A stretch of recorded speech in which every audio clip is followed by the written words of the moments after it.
महाराज जी, कुंडलपुर में बड़ा भव्य आयोजन हुआ और आप सभी मुनिराजों के जो भाव थे उसके अनुरूप आपने वरिष्ठ निर्यापक मुनिराज समय सागर जी महाराज को आचार्य पद पर स्थापित किया। एक इतना अनुपम दृश्य था, पूरे संसार ने उसे देखा और आचार्य विद्यासागर जी महाराज का संग इतना अक्षुण है, इतना विशाल है, इतना अनुपम ये मैसेज पूरे हिंदुस्तान में गया। आपने कुंडलपुर से बिहार किया, आचार्य समय सागर जी महाराज की परिक्रमा की, उनके दर्शन किए। उसके बाद कल एक व्हाट्सएप पूरे हिंदुस्तान में चला रहा है कोई व्यक्ति, और वो यह प्रस्तुत कर रहा है कि आपने और कुछ मुनिराजों ने अपने प्रवचन में, अपने कार्यक्रम में आचार्य समय सागर जी महाराज की वंदना या नमोस्तु नहीं की है। ये क्या विषय है, क्यों इस तरीके का भ्रम फैलाया जा रहा है और इस भ्रांति से क्या सिद्ध होने जा रहा है? सारी जनता ने देखा है कि आपने बड़े महाराज को कितने महान तरीके से, कितने भव्य तरीके से आचार्य पद पर उनका आरोहण किया है। उसके बाद इस तरीके की चर्चा होती है तो ये मेरे मन की जिज्ञासा है, इसे आप दूर करें। नमोस्तु। मुझे पहली बात तो समय सागर महाराज जी हमारे बड़े भाई हैं और बड़ा भाई पूजनीय होता है। उनकी जयकार के संबंध में है तो मैं 3 बार जयकार बोले देता हूँ। पहले ही बोलो आचार्य समय सागर महाराज जी की, बोलो आचार्य समय सागर महाराज जी की, बोलो आचार्य समय सागर महाराज जी की। अब जिन्होंने निकाला है थोड़ा दामन लेकर उनका मुंह काला करके आओ और गधे पे बैठा के जुलूस निकालो रे भारत के लोगों। जो संयमियों के बीच में, संघों के बीच में जहाँ तक बात रही कल, हम लोगों का ऐसा कोई, मुझे ही मालूम नहीं था कि अभिप्राय कुछ नहीं था, सहज रूप में जैसा अभी तक बोलते आए वैसा बोलते रहे। और ऐसा कोई हम सब निर्यापकों में कोई ऐसी नीति निर्धारण नहीं हुआ था कि प्रवचन के पहले अपन को क्या जय बोलना है। जैसा चल रहा था वैसा चलता है, सहज, ना नकारात्मक भाव था और ना सकारात्मक था, कोई भाव ही नहीं था, जो एक सहज भाव था। लेकिन लोग कहते हैं ना कि सबसे बड़ी विशेषता, विनम्र सागर जी, मेरी एक विशेषता है कि सारे दुश्मन मुझे बहुत ज्ञानी मानते हैं, इसलिए मेरे प्रवचन को बड़े गौर से सुनते हैं और सारे दुश्मनों को मैं मूर्ख मानता हूं कि उनकी बात में कभी देखता भी नहीं हूं, सुनता भी नहीं हूं। लेकिन कल मुझे एक अभी सुबह मुझे तो कोई पता ही नहीं था, कल शाम को भी थोड़ी चर्चा आई थी, ऐसी अनर्गल बातें।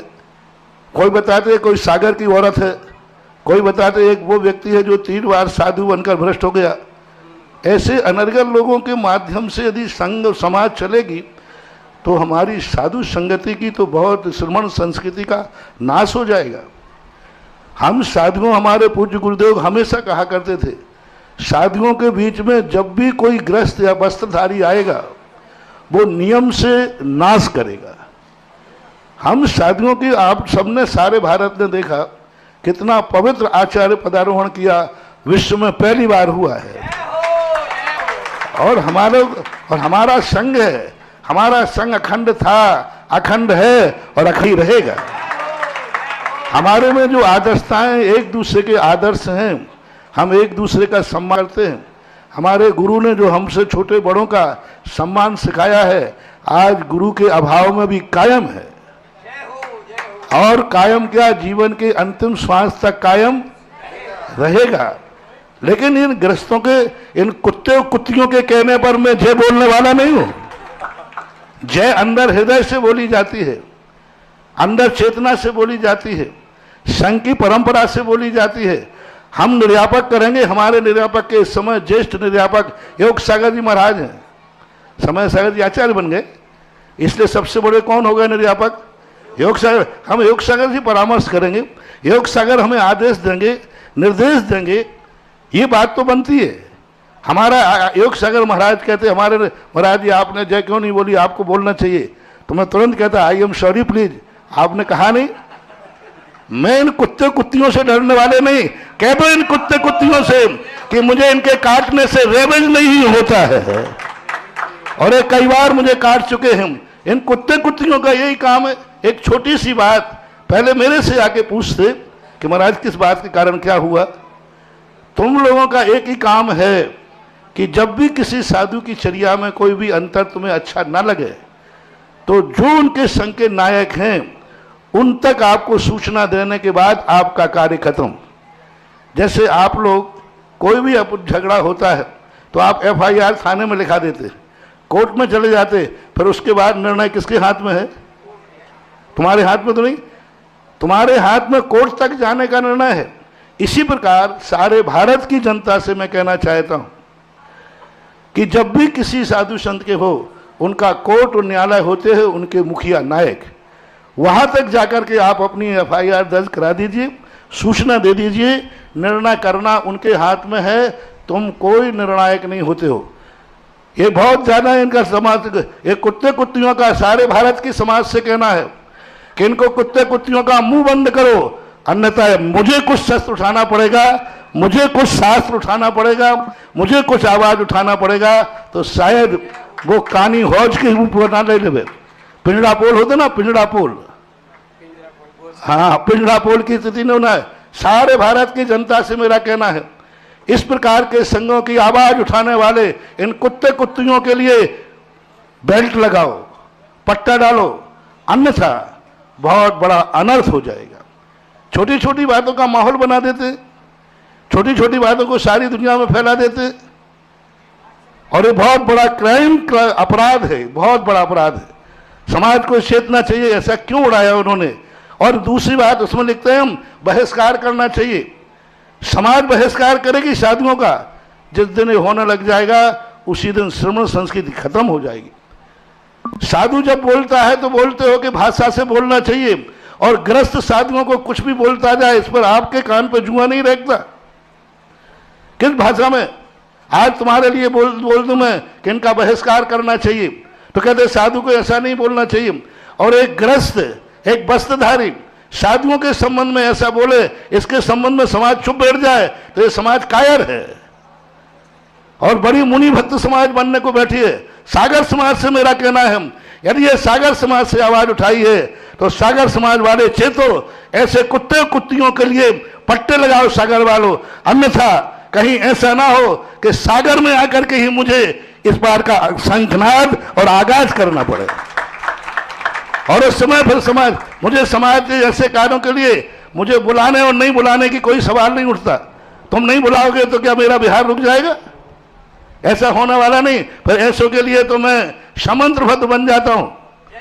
और समंत्रभद्र महाराज नगर के बाहर आगाज करते थे, डंका बजाते थे, इस प्रकार की स्थितियां। तो इस प्रकार के संबंध में आपने जो प्रश्न किया, सारे भारत के लिए आपके लिए निर्देशन है, इस प्रकार के संबंध में आगाज लगाएं। और सागर समाज हमारी थी, है और रहेगी। एक आध कुत्ते कुत्तियां पैदा हो जाने से समाज बदनाम नहीं हो जाती। समाज को मैं छोड़ने वाला नहीं हूं। इतनी बढ़िया समाज है सागर समाज की, और ये हमारे संघ में फूट डालना चाहते हैं। यदि आगे ये आवाज उठी तो मैं नाम लेकर के आगाज करूंगा कि ये कौन है और फिर इसके लिए क्या होगा, इसका तो परिणाम देख लीजिए। इसलिए आप सारी समाज से चेतना है कि हमारे संघ के संबंध में आप लोग निर्णय न करें, आप लोग कोई भी सोच न करें। जो कुछ भी तुम्हें हमारे संघ में जाते हैं बात करना है, हमारे जो संघ के उप संघ हैं, उप संघ में यदि आपको लो अंतिम निर्देश दे रहा हूं, उप संघ में यदि तुम्हें कोई तकलीफ है तो जो उप संघ का नायक है उसको सूचना दे दीजिए, आप बरी हो गए। और यदि उप संघ से आपको शिकायत है तो हमारे मूल संघ के जो नायक हैं, निर्यापकगण हैं, आचार्य समय सागर महाराज हैं, वहां तक आप सूचना दे दीजिए, वहां पर FIR दर्ज। उसके बाद आपका कोई कर्तव्य नहीं, कोई कार्य नहीं, कोई भी आप निर्णय करने के अधिकारी नहीं। आज समाज साधु को, हमारा अखंड समाज आज तोड़ने को बैठे। पूज्य गुरुदेव थे तब तक तो हम लोगों को डर नहीं था, लेकिन आज जिस ढंग से तुम लोग बंटवारा कर रहे हो, हमारे संघ में लोगों ने बंटवारा कर दिए, इन्हीं कुत्ते कुत्तियों ने बंटवारा कर दिए। ये ग्रुप सोए सागर का है, ये ग्रुप योग सागर का है, ये महाराज ये आरिकाएं सुधा सागर की है, ये आरिकाएं अजित सागर की हैं, ये महाराज ब्रह्म सागर के हैं। ये भेद आप श्रावकों ने करना शुरू कर दिए। हम इन महाराज को मानेंगे, हम इन आरिकाओं को मानेंगे, हम इन ब्रह्मचारियों को मानेंगे। ये हमारे संग में भेद शुरू कर रहे हैं कुत्ते और कुत्तियां। सावधान, बहुत बड़ा आगाज हमने भरत को कर दिया। अब दोबारा बोलूंगा तो उसका क्या हश्र होगा मैं नहीं कहता हूं। आज वार्निंग है। बोलो आचार्य समय सागर महाराज की जय जय जय।